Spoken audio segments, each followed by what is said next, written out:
பகவத் சிருஷ்டியில பார்த்தேன்னா பெருமாளுடைய சிருஷ்டியில இவ்வளவு வித்தியாசங்கள் இருக்கு. அப்படி இருக்கும்போது அர்ஜுனன் கிருஷ்ணர் கிட்ட ஒரு கேள்வி கேட்டான். நன்னா கவனிங்கோ. நவமோத்தியாயம் ராஜவித்யா ராஜகுஹ்யம்னு பேர். அவன் கேட்கறான், நீ எல்லாத்தையும் சிருஷ்டி பண்ணேன்னு சொன்னியே கிருஷ்ணா, அப்ப இந்த தாரதமியத்தையும் சிருஷ்டி பண்ணது நீதானா? டிஸ்பாரிட்டியும் நீதான் பண்ணிருக்கியா? அப்படி கிருஷ்ணர் புரிஞ்சுட்டார் இவன் எந்த பக்கம் வரான்னு. ஏன்னா அப்படி சொல்லிவிட்டா அடுத்தது நம்ம என்ன கேட்கலாம், ஆமா கிருஷ்ணன் நான் தான் பண்ணேன், குள்ளமா படைச்சேன் உயரமா படைச்சேன்னா ஒரு ப்ராப்ளம் உண்டு. பரமாத்மாவுக்கு பிரம்மசூத்திரம் சொல்றது வைஷமியம் இருக்கக்கூடாது, பார்ஷியாலிட்டி இருக்கவே கூடாது. இல்லையா? பகவானும் வந்து I like him a lot, yeah I don't like him, I don't லைக்னு ஒரு வார்த்தை சொல்லி விட்டார்னு வச்சுங்க, அப்ப அவர் பரமாத்மா கிடையாது. சமோகம் சர்வபூதேஷுன்னு சொல்ல வேண்டியவன் எம்பெருமான் பரமாத்மா. he should be treating everyone equally without any disparity. அதுதான் பரமாத்மா லட்சணம். எப்போ இவன் உயர்ந்தவன் இவன் தாழ்ந்தவன் சொல்லிடுறாரோ பரமாத்மா இல்லையே. ஆனா பகவான் என்ன சொன்னார்? சிருஷ்டித்தது நான். அப்ப அர்ஜுனன் சொன்னா, சிருஷ்டித்தது நீ என்றால் இந்த குள்ளம் உயரம் குண்டு மெல்லிசு கருப்பு வெள்ளை எல்லாம் நீதானே சிருஷ்டி பண்ண. அப்பதான் பகவான் ஒரு கேவியட் போட்டார். அவர் என்ன சொல்லிவிட்டார்? சிருஷ்டித்தது நான் ஆதி காலத்துல, ஆனால் இந்த தாரதமியங்கள் எல்லாமே அந்தந்த ஜீவாத்மாவின் பூர்வ ஜன்ம கர்மாவினால் தான் வருதுன்னு ஒரு கேவியட் போட்டு தன்னை எஸ்கேப் ஆகிட்டார். ரொம்ப அழகா. இப்போ ஏன் நீங்க பெயில் கொடுத்தேள்?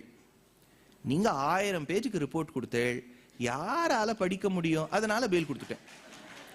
நீங்க 1000 பேஜ் கொடுத்தா நாங்க எங்க டைம் இருக்கு சொல்லுங்க? கண்ணு இருப்பது 2 கண், கண்ணாயிரமாக சஹஸ்ரசீர்ஷா புருஷா சஹஸ்ராட்சனா இருந்தா படிச்சிருக்க முடியும். 2 கண்ணை வச்சுன்னு நீங்க 1000 பேஜ் குடிச்சுட்டு இன்னைக்கு படிச்சுட்டு நாளைக்கு பெயில் கொடுக்க சொல்றேளே, கொடுக்க கூடாதுன்னு சொல்றேளே, இது சரியா? அதனால பெயில் கொடுத்துட்டோம். வந்து அவர் ஒன்னும் தண்ணி எல்லாம் யாருக்கும் கொடுத்துட போறது இல்லை. அவர் சொல்றேன் எதுக்கு இது சொல்ல வந்தேன்னா, அப்போ ஒரு கேவியட் இருக்கு இல்லையா? அப்ப பெருமாள் சொன்னார், வைஷமியம் என்கிட்ட கிடையாது. வைஷமியம்னா பார்ஷியாலிட்டி. நைர்கிருண்யம். இப்போ நம்மளே ஒரு கஷ்டம் இருக்குன்னு வச்சுங்க, உடனே இந்த படங்கள் எல்லாம் பார்த்துருக்கோம், எல்லாரும் பெருமாள் போட்டோ எதிர்க்க போய் அழ ஆரம்பிச்சுடுவா. நீங்க இந்த திரைப்படங்கள்லாம் பார்த்தீங்கன்னா, நான் உனக்கு எவ்வளவு அர்ச்சனை பண்ணியிருக்கேன், அங்க பெருமாள் ஓன்னு சிரிச்சுட்டே இருப்பார். அவர் ஒன்றும் அசடவே மாட்டார். உனக்காக நான் அர்ச்சனை பண்ணேனே, இப்படி எல்லாம் நீ செய்யலாமா அப்படிங்கும் போது ஒரு பேக்ரவுண்ட் மியூசிக் ரெஹமானோ யாரோ ஒன்று கொடுத்துருவா, டைன் அப்படின்னு வரும், அதுலேருந்து ஒரு ஒளி வரும், அதெல்லாம் நம்ம பார்த்துருக்கோம்.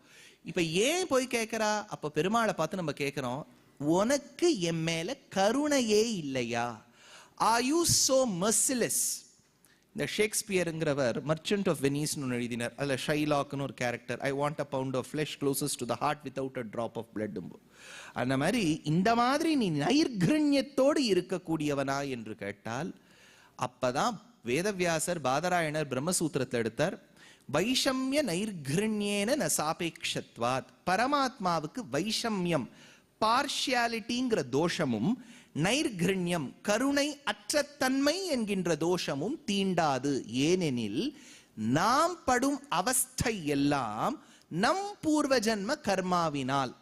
அடுத்தா இப்ப அதுக்கும் நிருசிம்ஹாவதாரத்துக்கும் என்ன சம்பந்தம்? அதுதான் சம்பந்தம். எப்படின்னு பார்ப்போம். ஹிரண்யகசிபு என்பான் பிறந்தது திதி கஷ்யபாளுக்கு.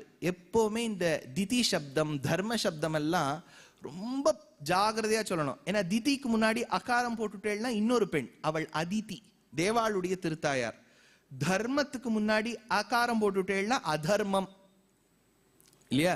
இப்ப வந்து ஒரு டைட்டில் கொடுக்குறான்னு வச்சுக்கோங்க, தர்மத்தை பிரச்சாரம் பண்றார் அப்படின்னா இன்னொன்னு இருக்கு, அதர்மத்தை பிரச்சாரம் பண்றவா கூட இருக்கா போல இருக்கு. இப்ப தர்மத்தை எப்படி பிரச்சாரம் பண்றாளோ அதர்மத்தை கூட பிரச்சாரம் பண்றவா இருக்கா போல இருக்கு. அப்படின்னா எவ்வளவு நம்ம ஜாகிரதையா இருக்கணும் பாருங்க. ஒண்ணுமே இல்ல, நன்றியோடு கூடியவன் கிருத்தக்ஞன், நன்றி அற்றவன் கெட்டவன் கிருத்தக்ணன். கிருத்தக்ஞ கிருத்தக்ண, தர்ம அதர்ம, திதி அதிதி.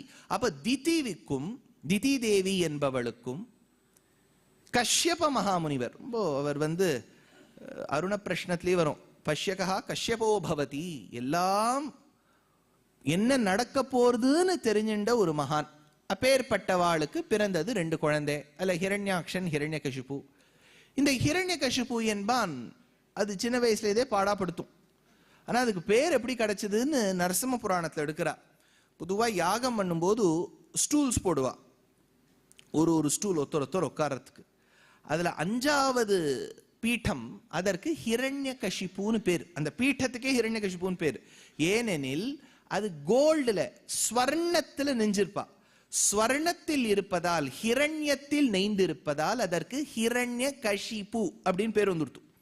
இந்த குழந்தை திதிக்கும் கஷ்யபாளுக்கும் பிறந்த குழந்தை. அது தவழ்ந்துட்டே போய் அந்த ஸ்டூல் மேல போய் உட்கார்ந்து கொடுத்தான்.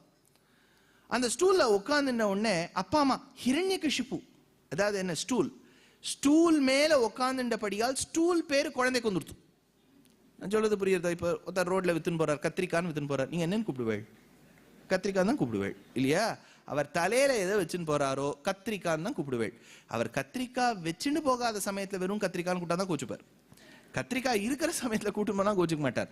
அப்ப அந்த ஸ்டூல்ல உட்கார்ந்துட்டு அந்த குழந்தை, அதனால அந்த குழந்தைக்கு ஹிரண்யகசிபு என்று பெயர் ஏற்பட்டது. யோசிச்சு பாருங்க, ஹிரண்யகசிபு மாதிரி ஒரு குழந்தைக்கு எவ்வளவு ஒரு பயஸ் அட்மாஸ்பியர் வீட்டுல கிடைச்சிருக்கும். அப்பா கஷ்யப மகாமுனி, யோசிச்சு பாருங்க. அப்பா சாதாரணப்பட்டவர்ல, பெரும் மகர்ஷி, நிறைய பேருடைய அபிவாதையில காஷ்யபர் வந்துருவர். அப்படின்னா நமக்கும் ஒரு விதத்துல ஹிரண்யகசிபு சம்பந்தம் இருக்கு பாருங்க இல்லையா? காஷ்யப்பன் வந்துடுத்துனாலே அவரும் தானே காஷ்யப்பன், கஷ்யப புத்திரன் இல்லையா? அப்படின்னா கஷ்யபருங்கிற ஒரு நல்ல அப்பா வளர்த்தெடுத்தும் எப்படி இருக்கான் பாருங்க பிள்ளை. அப்போ parents nurturing alone will not determine the nature of the child. அது ஞாபகம் வச்சுங்க. அப்பா அம்மா உழைக்கணும், தாத்தா பாட்டியுடைய அனுகிரகம் இருக்கணும், ஆனா அது மட்டுமே சான்றாகாதுங்கிற அது ஒரு எக்ஸாம்பிள்.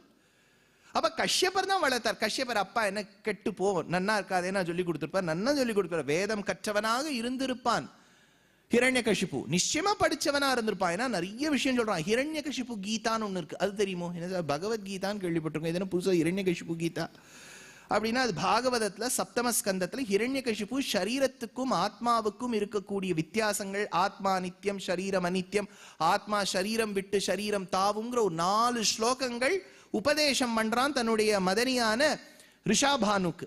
ரொம்ப படிச்சவன். ஏன் சார் படிச்சவன் இப்படி பண்றான்? அதுதான் தகராறு.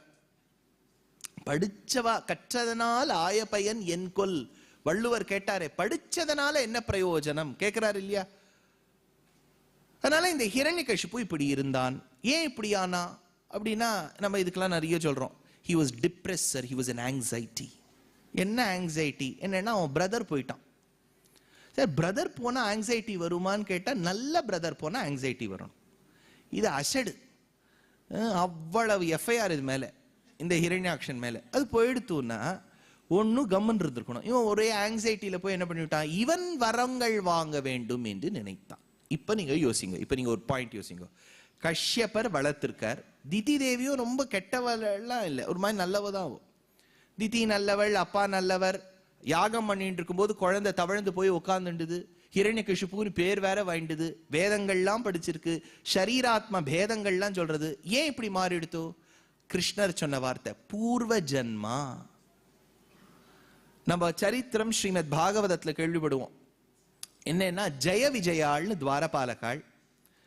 அப்ப அந்த ஜெய விஜயாள் வாசல்ல காவலுக்கு இருக்கா காரிய வைகுண்டத்துல. அந்த காரிய வைகுண்ட பிரவேசம்ங்கிறது சனத்குமாராளுக்கு உண்டு. சனத்குமாராளுக்குலாம் எப்பவுமே இப்போ சிங்கப்பூர் பாஸ்போர்ட், அப்புறம் இந்த அயர்லாந்து, ஏதோ 4-5 கண்ட்ரிக்கு இதெல்லாம் வச்சுட்டேன்னா எந்த நாடுக்கு வேணாலும் நீங்க விசா வாங்காம பிரவேசம் பண்ணி விடலாம், அதெல்லாம் உண்டு. அது மாதிரி இவ அந்த மாதிரி ஏதோ ஒரு சலுகை வச்சுருக்கா. இவ காரிய வைகுண்டத்துக்கு எப்போ சாப்பாலாம் போட்டு கொடுத்துருக்கா. இவ நேர போலாம், நேர வரலாம். அந்த RFID அப்படி ஸ்கேன் பண்ணும், இப்படி ஸ்கேன் பண்ணி உள்ள வாயில் காப்பானே மணிக்கதவம் தாழ் திறவாய்னா கதவு திறக்கும். இவ பாட்டுக்கு போகலாம் வரலாம். அப்ப ஜெய விஜயாளுக்கு அன்னைக்கு தான் ஆஃபர் லெட்டர் வந்திருக்கு. அவ நியூ டு த ஜாப், அதனால இன்னும் அவளுக்கு ட்ரைனிங்கே ஆகல. இன்னும் அவ வந்து இந்த dos and don'ts, contact, sign போட்டு I agree to the terms and conditions ஒண்ணுமே போடல. அவளுக்கு தெரியல. அவளுக்கு இவர்களுக்கு பர்மிஷன் இருக்குன்னு தெரியாது. உடனே சனத்குமார் ஆள் வந்தா எனக்கு வழி கொடுன்னா, இல்ல சுவாமி பாஸ்போர்ட்டை காமிங்கன்னா. இவ ஆத்துல வச்சுட்டு வந்திருக்கா. இந்த டிராஃபிக்ல எல்லாம் நிறுத்துவா பாருங்க.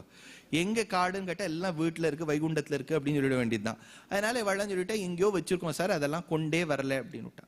உடனே ஜெய விஜயாள் வித்தவுட் தட் டாக்குமெண்ட்ஸ் ஹம் நஹி छोड़ेंगे அப்படின்னா, ஹம் குச் தேங்கே நா நஹி. அந்த மாதிரிலாம் வைகுண்டம் இருக்கு பாருங்க. உடுத்தா ஒன்றும் வாங்கிக்கவே மாட்டான். அதனால அதெல்லாம் முடியவே முடியாது. நீ என்ன 17 வயசா, கார் யார் மேலேயே ஓட்டிட்டு போறியா, ஜாகிரதையா ஓட்டு, இதெல்லாம் சொல்லி எல்லாம் கிடையாது, பிரவேசம் கிடையாதுன்னுட்டா. உடனே சனத்குமாராளுக்கு கோபம் வர சபித்தார்கள். அப்பதான் சாபம் கொடுத்தா, நீங்கள் பூமியில் மனிதர்களாக பிறப்பீர்கள் அப்படின்னு இவாள் சொன்ன உடனே இவாளுக்கு என்னன்னா, இன்னைக்குதான் போஸ்டிங்கே கிடைச்சிருக்கு வைகுண்டத்துல, திருப்பி அதுக்குள்ள டிரான்ஸ்பர் ஆயிடுத்தேன்னு ஒரே வருத்தம். அப்போ பெருமாள் இதெல்லாம் நடக்கிறதுக்கு முன்னாடியே பெருமாள் வந்திருக்கலாம் இல்லையா? இதுக்கெல்லாம் நடக்கிறதுக்கு முன்னாடியே வந்திருக்கலாம். அவர் மெதுவை இப்பதான் முடிச்சுட்டு பாகவதத்துல நாராயணியத்துல பட்டத்திரியில் வர்ணிப்பார். எல்லாம் முடிஞ்ச கதையெல்லாம் ஒரே சாபம், டமால் டுமீல்னு சாபம். அதெல்லாம் ஆனவுடனே பெருமாள் ஒரு கையை கருடன் மேல, ஸ்லோகமே இருக்கு, கருடன் மேல ஒரு கையை போட்டுண்டாராம், லக்ஷ்மி மேல ஒரு கையாம், அதுல தாமரை அப்படியே சுத்தின்னு இருக்காராம். அப்படி மெதுவா வந்தாராம். என்னவோ யாராத்துலயும் ஏதோ நடந்திருக்கா மாதிரி. அதுக்குள்ள ஜெய விஜயாளுக்கெல்லாம் கண்ணெல்லாம் ஒரே துக்கமாயி, ஐயோ நம்ம பூமியில பிறக்க போறோமேனு சனத்குமாராள் அப்படியே எள்ளும் கொள்ளும் வெடிச்சுட்டு இருக்கவா திருமுகத்துல. பெருமாளுக்கு எல்லாம் தெரிஞ்சு போயிடுது. அப்ப அவர் சொன்னார், என்ன நீங்க பூமியில பிறக்க போறேளான்னு கேட்டோம்னா ஜெய விஜயாள் ஓன்னு கதறிவிட்டா. என்ன சுவாமி, இந்த மாதிரி பூமியில பிறக்க போறா, இன்னும் எவ்வளவு ஜன்மங்கள் நாங்க எடுக்கணுமோ, வைகுண்டாதிபதியாக இருக்கக்கூடிய உன்னை விட்டு போகக்கூடிய பாக்கியம், இருக்கக்கூடிய பாக்கியம் இல்லாமல் போக வேண்டிய தௌர்பாகியம் ஏற்பட்டு விட்டதேன்னு சொன்ன உடனே பெருமாள் அதுக்கு ஒரு ஆப்ஷன் கொடுத்திருக்கார். அவர்லாம் எப்பவுமே ஆப்ஷன், இப்ப நிறைய ஜன்மங்கள் எடுக்கிறதுக்கு பதிலா கம்மி ஜன்மங்கள் எடுத்து நீ வரத்துக்கு ஒரு வழி சொல்லி விடுறேன் அப்படின்னார். அது என்னன்னா, நிறைய ஜன்மங்கள் எடுத்து நீங்க பக்தாளா இருந்து நாம பிரவச்சனம் பண்ணிட்டே இருக்கலாம். இந்த மாதிரி நாம சங்கீர்த்தனம் பண்ணலாம், பிரவச்சனம் பண்ணலாம். இதெல்லாம் இல்லாட்டா இன்னொன்னு, என்னுடைய இல்லாத தோஷங்களை இருக்குன்னு சொல்லிக்கொண்டே சம்ரம்ப யோகத்தால் வெறுத்து கொண்டே இறைவன் இல்லைன்னு சொல்லிண்டே நீ என்னை அடைந்து விடலாம். அதுல நம்பர் ஆஃப் ஜன்மாஸ் கம்மி, அதுல பிக்ஸ்ட் 3 ஜன்மாக்கள் தான், முடிச்சுட்டு நீங்க வந்துருவேள். இது நல்ல ஜன்மாவா எடுத்தா எவ்வளவு ஜன்மாக்கள் வேணாலும் போலான்னுட்டா. உடனே அவளுக்கு ஒரே டைலமா, நல்ல ஜன்மாவை நிறைய எடுக்கிறதா அப்படின்னா ரொம்ப ஜன்மாக்கள் கழிச்சுதான் வைகுண்டத்துக்கு வரணும், இல்லாட்டா கொஞ்சம் வெறுத்துண்டே வரலாமான்னு கேட்டோம்னா அவ கேட்டா, சுவாமி பகவான் இல்லைன்னு சொல்லக்கூடிய சம்பிரம்ப யோகம் எங்கே எடுக்க, தமிழ்நாட்டில் போய் பிறந்துருங்கோ ஆயிடுத்து. அப்படிலாம் சொல்லிட்டேன்னா நீங்க மறுபடியும் ஜெயிச்சுட்டு வேற இருப்பேள். அதனால ஆனா உங்க குடும்பத்துல யாராவது ஒருத்தர் ஆஸ்திகாலா இருப்பா. அதனால முழு ஆஸ்திக்கியம் வராது, யாராவது ஒருத்தர் 2 பேர் ஆஸ்திக்கியத்தோட இருப்பா. அதனால அவ கோவிலா போவா. நீங்க ஒரு மாதிரி மறுபடியும் வந்து விடலாம்னு சொன்ன உடனே இவ 2வது ஆப்ஷன் எடுத்துட்டா. சரி நான் அப்படியே வந்துடுறேன்னு. அப்ப பாருங்க, பெருமாள் கனெக்ட் பண்ணுங்க. பகவத்கீதையில பெருமாள் சொன்னார், சிருஷ்டித்தது நான், தாரதமியம் இருப்பது உண்மை. ஆனா அந்த தாரதமியம் disparity is not because of me, it is because of பூர்வ ஜென்ம கர்மா. அப்படின்னா ஹிரண்யகசிபு சரித்திரத்துல இருந்து என்ன தெரியுது, அவன் இப்படி இருக்கிறதுக்கு காரணம் பெருமாள் அல்ல, அவனுடைய பூர்வ ஜென்மத்தில் அவன் ஜெய விஜயாளா இருக்கும்போது பண்ண அபச்சாரம்.